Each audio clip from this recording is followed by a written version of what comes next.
Hi everyone. সাধারণত রাস্তার মধ্যে আমরা অনেক সময় ডালের পকোড়া কিনে খেয়ে থাকি, আর সেটা খুব মুখরোচক হয় আর খেতেও সুস্বাদু লাগে। অল্পেতে আমাদের যেন মন ভরে না। তাই আজকে আমি নিয়ে এসেছি আপনাদের জন্য একটা দুর্দান্ত রেসিপি, ডালের পকোড়া, তাও খুব ইজি ওয়েতে।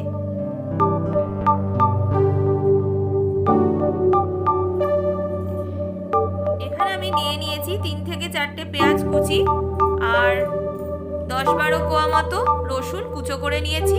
আর এখানে নিয়েছি 200 গ্রাম 5 মিশালি ডাল, আর তার সাথে 4 থেকে 5টা কাঁচা লঙ্কা আমি পেস্ট করে নেব। এখানে আমি শুধুমাত্র ডাল আর কাঁচা লঙ্কাটা পেস্ট করে নিয়েছি। ডালটা কিন্তু পুরোটা ভালো করে বাটবেন না, এটাকে আধ বাটা করে বাটবেন। আর যারা শিলনোড়াতে বাটছেন তারা জল ছাড়া বাটবেন। আর এই ডালটাকে কিন্তু ধুয়ে জলে আমি অনেকক্ষণ ভিজিয়ে রেখেছিলাম, এই আধ ঘন্টা মতো। তারপরে দেখুন আমি ডালটাকে হাফ বেটে নিয়েছি, আর এটা একটা পাত্রে আমি রেখে দিচ্ছি। পাত্রে আমি পুরো ডালটাই নিয়ে নিচ্ছি। আচ্ছা, এই ডালের অনেকগুলোই কিন্তু পকোড়া হবে, আপনাদের কিন্তু শেষ অবধি দেখতে হবে। এর সাথে রয়েছে কিছু বিশেষ টিপস অ্যান্ড ট্রিক্স। এরপরে যে পেঁয়াজ কুচি আর রসুন কুচি আমি বলেছিলাম, সেগুলো এখানে আমি অ্যাড করে নিচ্ছি। এই রেসিপিতে আপনি যত পরিমাণে রসুন দিতে পারবেন তত কিন্তু সুন্দর একটা ফ্লেভার আসবে, আর মুখে পড়বে যখন রসুনগুলো, খেতেও খুব ভালো লাগবে। এবার আমি সমস্ত ডালটার সাথে পেঁয়াজ আর রসুনটা মিক্স করে নিচ্ছি।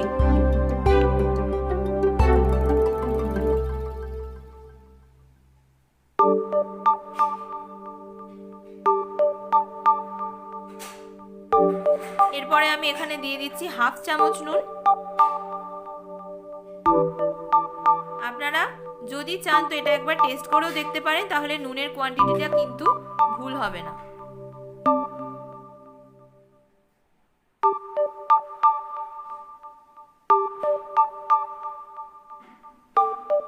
খুব সুন্দরভাবে কিন্তু মিক্স করে নিতে হবে, যাতে সমস্ত উপকরণটা ভালো করে মিশে যায়। আর নুনটাও কিছুক্ষণ থাকলে খুব ভালোভাবে নুনটা টেনে নেবে ডালটা, আর খুব ভালো খেতে লাগবে। আচ্ছা, এখানে আমি আগের দিন যে নিমকি ভেজেছিলাম সেই তেলটা দেওয়ার জন্য এখানে কয়েকটা কালো জিরে পড়ে আছে, আর সেই তেলটা আমার ছিল, তাই সেই তেলটাই আমি ইউজ করব। এখানে আমি 5 বড় কাপ, চায়ের বড় কাপ মাপের আমি রিফাইন্ড অয়েল দিয়ে দিয়েছি। তারপরে একদম ছোট ছোট করে, ছোট একদম যতটা পারবেন ছোট সাইজের করে মিশ্রণটা দিয়ে দেবেন তেলটা গরম হলে। এই পকোড়াগুলো গায়ে লাগলে অসুবিধা নেই, পরে ছেড়ে যাবে। মিডিয়াম ফ্লেমে কিন্তু ভাজবেন। আমি এর আগের দিন একটা টিপস দিয়েছিলাম যে যদি আমরা লো ফ্লেমে আর হাই ফ্লেমে ভাজি, তাহলে কিন্তু পকোড়া বা যে কোনো বড়া রেসিপি বা লুচি হোক, সবসময় কিন্তু তেল অ্যাবজর্ব করে বেশি। তাই চেষ্টা করবেন মিডিয়াম ফ্লেমে সবসময় পকোড়া বা বড়া ভাজা।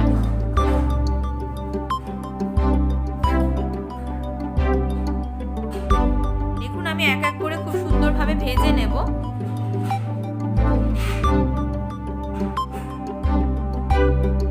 মিডিয়াম ফ্লেমে যখন তেলটা গরম হয়ে যাবে, আপনি তারপরেই ছাড়বেন, তখন দেখবেন খুব সুন্দরভাবে পকোড়াগুলো কিন্তু খুন্তি লাগালেই উঠে আসছে, গায়ে লেগে থাকবে না, কাঁচা ভাবটাও থাকবে না। আর এটা কিন্তু একটু কড়া করে করার চেষ্টা করবেন, কারণ ডালের পকোড়া একটু কড়া না করলে খেতে ভালো লাগবে না, মুচমুচে হবে না। 5 মিশালি ডাল আপনারা যে কোনো মুদিখানার দোকানে গিয়ে বলবেন, তাহলেই পেয়ে যাবেন।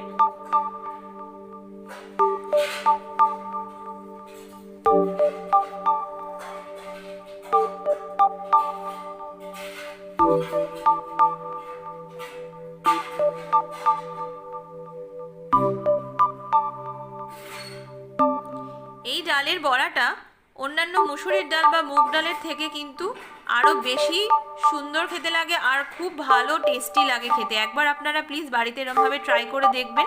তারপরে আমি দেখুন যখন এটা লাল করে ভাজা হয়ে গেল, আমি তখন কিন্তু ছাঁকনির সাহায্যে এটাকে তুলে ছেঁকে নিচ্ছি। ছেঁকে নিয়ে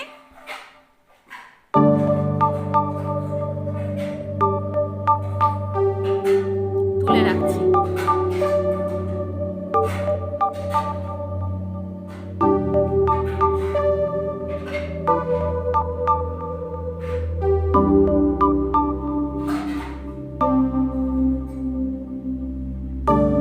সেম প্রসেসেই দেখুন আমি ছোট ছোট একদম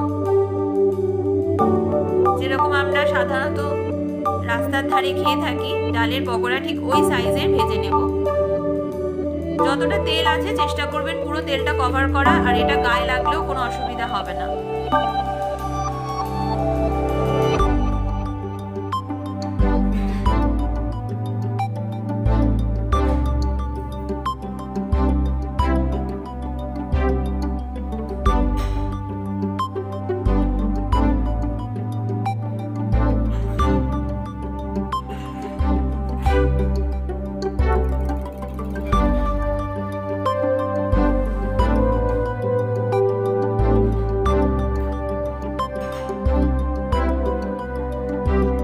আবারও আমি বলে দিচ্ছি যে সবসময় কিন্তু ফ্লেম মিডিয়াম ফ্লেমেই রেখে করার চেষ্টা করবেন।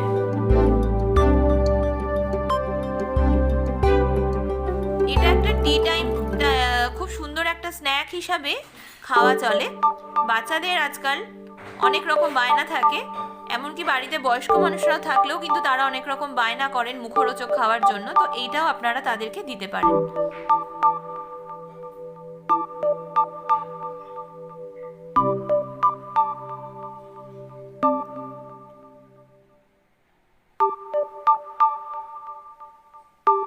আমি লাল করে একবারে ভেজে নেব যাতে খুব সুন্দরভাবে এটা খেতে লাগে।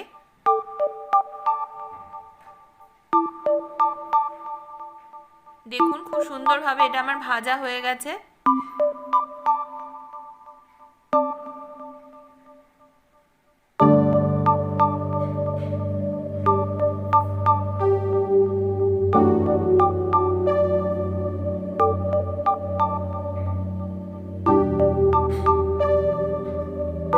আচ্ছা, আমি আগের দিন বলেছিলাম যে নুডলস বানানোর সময় যে আমি চিংসের চাউমিন মশলাটা ইউজ করি সব সময়, কারণ এটা খুব সুন্দর একটা টেস্ট দেয়।